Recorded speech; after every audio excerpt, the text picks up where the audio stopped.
Well, and I think, we're trying to get to that point of Cody addresses Shaq to then I think get Red Velvet versus Jade Cargill. And that's just a lot of steps for, hey, Shaq's doing some business with AEW. It just doesn't serve really any purpose. Yeah.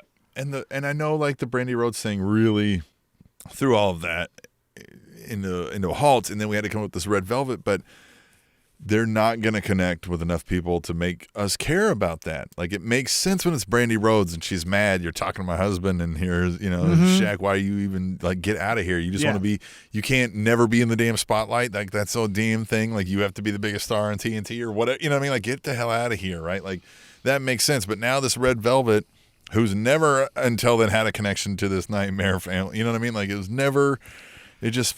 don't know. And it has not shown anything that makes us say, at least in my mind, that goes, oh, that's the next biggest women's star we have, so let's get her the spot where Shaq's going to be sprinkling the mainstream, you know what I mean, dust on. Like, you have other people who, you know what I mean, who are much more, like, ready to go polished packaged products in your women's division that could use, you know what I mean, that, like, hey, everybody should catch on to this. I don't know. I just gone a totally different angle than I would have, I guess, but I'm not making those calls, so.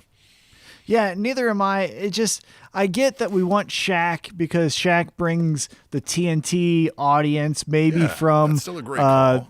Yeah, but it's just, I don't know, something else. Maybe just do the Snoop Dogg spot, right? Have him get on the top rope and do a frog splash on Powerhouse Hobbs. Like, that I think would be better than what we're trying to do with all of these, like you said, loose ends, where Red Velvet now is Brandi's protege. So that makes sense. Give me a who can slam Shaq night and then get, Lance Archer over because he slammed Shaq or something. You know what I mean? Yeah. Like, right?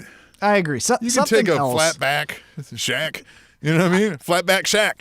Oh, that's the title right there. There it is. I think it's fine.